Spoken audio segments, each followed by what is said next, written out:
はい、ブルース・リーが使ったやつがあるわけ、はい、靴屋さんに持って行って、はい、改良してもらって、はい、それの店に使ってもらった。悪いけどこれを外してくれないかって話をしてやりましょうって言ってくれて、これつけて電柱殴りに行ってすごい痛くて、あれ必死で作ってたんだよすいませんヒクソン・グレイシーを日本に呼んだのは父ですよね。あれ考えてたの父って聞いたんですよ。本当ですか？バラしちゃいけない。あ、これバラしちゃいけないやつでしたっけ？ UFC とかでオープンエアグローブ使ってるじゃないですか。使わせてくださいみたいな話あったんですけど、世界に広がればいいじゃん。はいはいはい。格闘技が。じゃあ皆さんこんにちは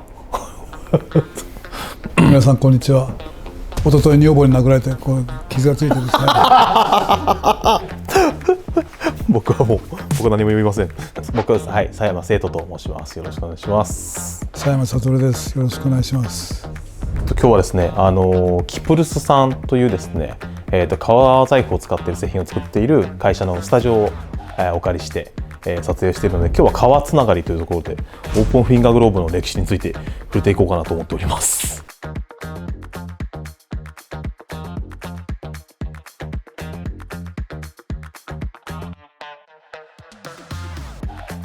改めて見てどうですか？覚えてます？もうどれがどれだか覚えてないんだけどそうですよね。これ苦労したよね。最初苦労したのは覚えてます。覚えてる。オープンフィンガーグローブを作るきっかけとなった時って何だったんですか？猪木さん対チャック・ウェプナーとやった時に俺が猪木さんのところに持っていったブルース・リーが使ったやつがあるわけ、はい、そのブルース・リーも警察が使う都市格闘技というのがあって、はい、それを使ってたやつなんだけど、はい、それを猪木さんのところに持って靴屋さんに持って行って、はい、改良してもらって、はい、それを猪木さんに使ってもらった。当時でもボクシンググローブメーカーみたいなやつはなかったんですか？ボクシングに行くとは思わなかったな当時は。はいはいはい。やっぱり本当にゼロから作ってっていう感じだったんですか？そうだね。ブルース・リーが使ってたやつがあるから、はい、それを改良して実際使えるようにするっていうはいはいはいことだね。なんか思い出があるグローブありますか？思い出があるっていうのは、はい、勇さんのところに行って、はい、作ってもらおうかなと思って、はい、なかなか難しくて、はい、勇さんがアルファーメンっていうプラスチックの面をかぶせてる、はい、それに打撃していいような、はい、あるいは寸止めだったかもしれないけども、はい、それのグラブだったわけ。それを使ったわけだからシュートの、はい、最初のプロの試合っていうのは、はい、みんなフェイスかぶってた。それはプレシューティングだ、はい、それからプロの試合になってこれ目ついたら危ないし、はい、そのためにメガネを作ったわけ。ヘッドギアにメガネ、目を守るメガネがゴーグルみたいなのがついてるってことですか？はいはいはいはい。プロの試合第一戦でそれやってたけど、はい、ずれちゃうわけよ。ゴーグルがあったんですか？ずれて金属面があったから鼻だってそれで怪我したりとかさ、はいはいはい、やってると やればやるほど怪我していってさ、はい、それ作るの大変だったんだよ。だけど試合の途中でみんなのところに行って、悪いけどこれを外してくれないかって話をして、そしたらみんなが最初こうわーって言ってたけどやりましょうって言ってくれてやるようになったんだな。じゃあもう試合当日にこれ外してもうなしでやりましょうってなったってことですか？それは結構みんな勇気いるってことというか、勇気な。それがやっぱ初代シューターたちの感じですか？その時ってもうグローブ厚かったんですか？いや厚くない。薄いですか？薄い。実際にオープンフィンガーグローブをその試合に投下していってなんか選手たちの戦い方とかって変わった部分ってありました？戦い方は変わらないけどオープンフィンガーイコールフェースがあったから、はい、そのフェースを外したことによって本格的な戦いになったんだよ。なんかこのあれがこれが一番最初にそんな感じだったな。これはよく使っていたものですか？もう女の子すごいね家の中にいっぱい転がってたの覚えてて。そういっぱい開発してもそうですよね。切ったりつけたり。僕こっそり家庭に使って遊んだんですよ。お前が遊んだ？僕なんかその時になんか家にある格闘技漫画みたいなの見て、でこれがまさか父が作ったものってわからないんで、みんなつけてるもんだと思ってこれつけて電柱殴りに行ってすごい痛くて帰ってきたんですけどっていうのを今思い出しました。あれ必死で作ってたんだよすいません小学生ぐらいの時だったようなんですけど、でもあれ当時からも下にバンテージ巻いてって感じですか？もちろんそうだったもんね。これも本当貴重なものですもんね。貴重だね。よく集めたね。中村さんからのご提供です。本日。ずっと使ってます。回収します。これですか？はい、じゃあこれって父が使った後にヒクソン・グレイシーさんが使ったものが今ここになってことですか？だそうです。貴重だよ。貴重ですね。もう初めて使った時これできたなって感じでした。できたなって思ったことないね。あ、本当ですか？現状の方もなんかまだ完成形ではないって話を聞いたんですけど、まだやりがいがあるやつがあるね。完成指が危ない。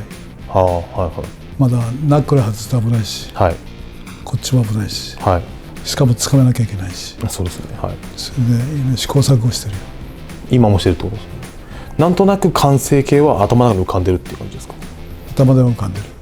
その代わりルールもちょっと変えなきゃいけないね。安全にすればするほど掴みにくくなるから。それで道着がある格闘技も考えてたんだけど、そうやって道着なかなか掴めないなと思ってね。ここ掴むんですか？柔術家にやってスパーリングやってもらったんだけど、それは問題ないと言ってたけどね、ある程度の時まで考えてる。今にすごいのが出てきてくるよ。でそれはもうお楽しみというか、お待ちくださいってところですね。最初はやっぱ紐だったんですかね？ずっと紐だったと思うよ。覚えてますか？どれがどれって言ったら覚えてないな。ここ重要なんだよね。どこですか？こっちもかぶってないか。こうかぶせないと危ないし。開発する時のなんかポイントとかってあったんですか？ポイントはいろいろあるけど、オープンフィンガーだから中で脱げたりするわけ。指だけ取れちゃうってことですか？それが非常に感触が難しくて、あと殴る時にどこに当たるのかな。選手によってこの辺に当てるのもいるし、こっちに当てるのもいるし、こうなるのもいるし、こう入るのもいるし、いろいろ全部カバーしなきゃダメだろ。つまりグローブを開発するにあたって結構いろんな打撃を知っておかないとってことですよね。でも猪木さんが初めてじゃあその時つけて試合したっていうことなんですか？猪木さんからは何か言われたんですか？大きかったんでね。グローブがですか？ちょっと使えないなっていう話。それも重要なの。ナックルもちゃんと当たって全部ちゃんと当たって掴めて、これが抜けるようにできるっていう、そういうグローブが必要。抜けるようにっていう概念があるんですだから薄くなってるわけよ。一時 UFO やってる猪木さんとやってる時に、このあんこのところは空気が入るようになってるわけ。で穴が開いてるちっちゃな穴がバーンっていったら空気がプシュッと抜けてクッションになるっていうのは、発明家が持ってきたわけ。これはすごいぞってみんなで使おうってバーンってすごい衝撃なのよ。ダメージが入るってことですか？ダメージが入る。穴大きく開きすぎてプシュンっていっちゃったらしいよ。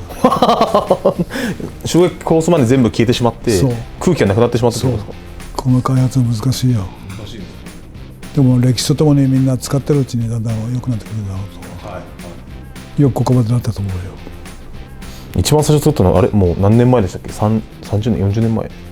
あの時はルールを作りながら防具を作りながら技術を開発しながら全部やってたから、ほとんど一人でやってたからね。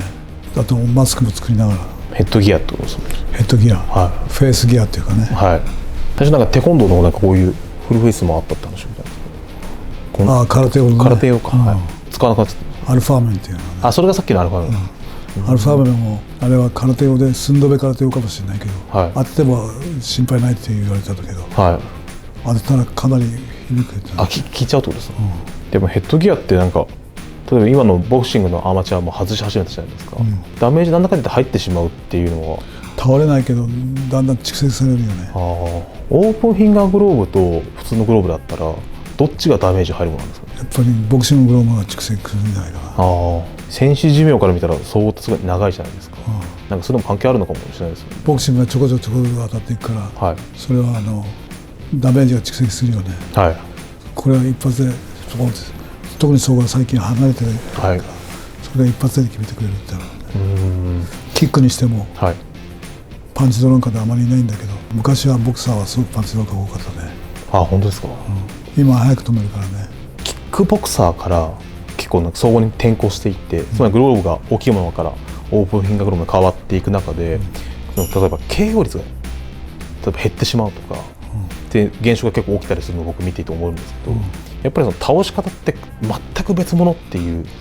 全く別物でそのチャンスがない、はい、打ち合いがあるから KO も生まれる、はい、打ち合いがなくてタックルいったりとか、こうやって相手が打ち合ってくれればノックアウトの比率も高くなるけど、はい、打ち合いがないスポーツだからコンタクトするか、はい、打つか、だから総合の世界はもっともっと変わってくると思うよ、つまりグローブの性質上とはまた別のグローブの性質とは別要因があることです。大きいグローブの方が安全っていう概念はあるじゃないですか。その代わり響くよね。響きますもんね、その部分の研究ってなんか意外とあんまりされてない日本って、世界もそんなしてないんじゃないか、やっぱり概念としては骨が折れたりなんかしない方がいいだろうし、はい、傷ついたりしない方がいいだろうし、あと効くかどうかはそれはあまり計算入れてない。でもやっぱりシュートを作るときはやっぱりその選手の安全面というか、安全面、そういったをやっぱフォーカスしていたってことですもんね。最初やっぱみんな選手怖かったでしょうね。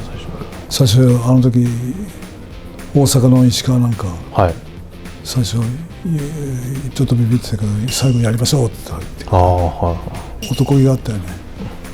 練習も厳しかったしね、はいはい、みんなやる気になってたね、はい、本当に命がけっていう最初はそう思ったんじゃないか。背負うものもあったのかもしれないですけどね。あったのかもしれないね、はい、みんな気合い入ってたよ、はい、ブルース・リーが使っていたやつって結構なんか指の先端までグローブいってるみたいな。そう、あれはここだけ開いてるみたいな。日本の警察の都市格闘技っていうのがあるんだけど、はい、そこのグローブなの。あ、そうなんですか。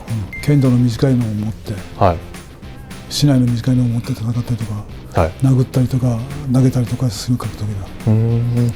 警察の逮捕術みたいなやつ、はいはいはい、そのグローブだから。打撃はあったんですか。打撃あった。あっていいんですか。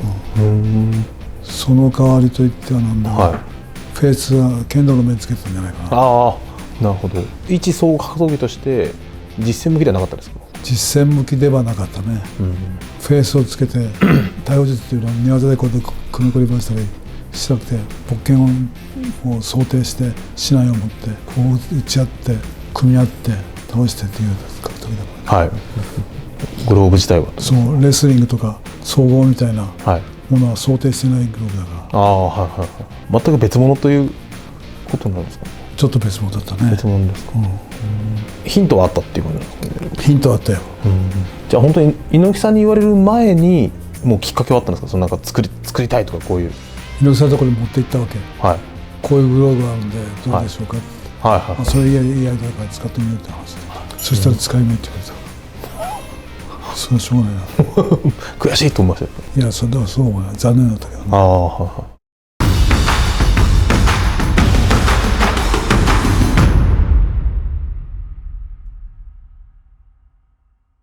ヒクソン・グレイシーさんもグローブつけてたと思うんですけども、ヒクソン氏に紹介したんですか。これなるよっていう。いいアイデアだって。はいはい。いいアイデアだって言って1個貸してくれって貸して、はい、ずっと使ってていいよって言った。本当ですか。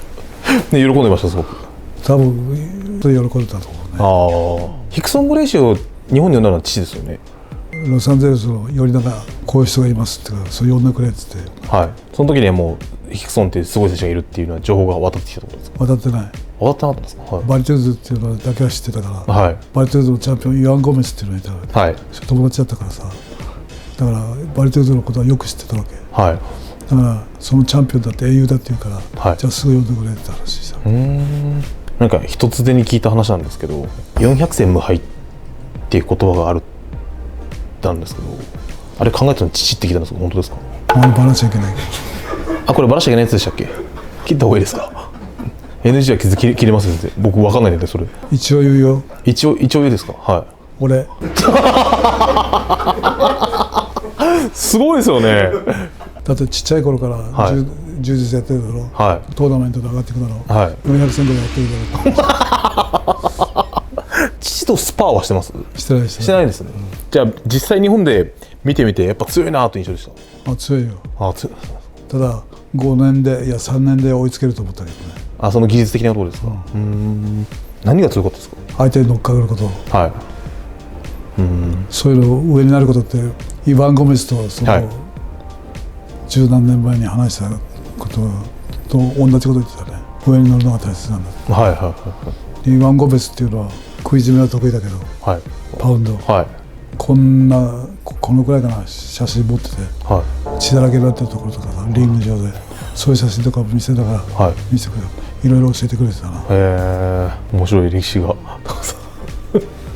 何かグローブを通じてなんていうの格闘家に伝えたいことあります？さっき言ったみたいに安全で、そしてナックルがちゃんと入って、そして抜けないようになるっていう、そういうのが一番だね。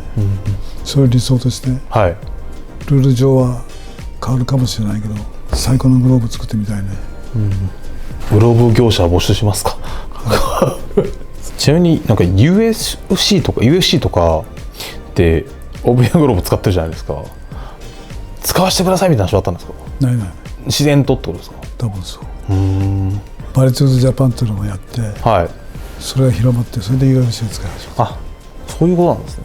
もともとそのつもりで作ってたって部分もあるってことですよね。そうそう。世界に広がればいいじゃん。格闘技が。そうです。武道と格闘技の違いはきっちりしてるからね。格闘技の方が広まっていくことは別にあれです。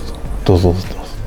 じゃあ僕が締める感じにするのかな。締めてください。体も締めてください。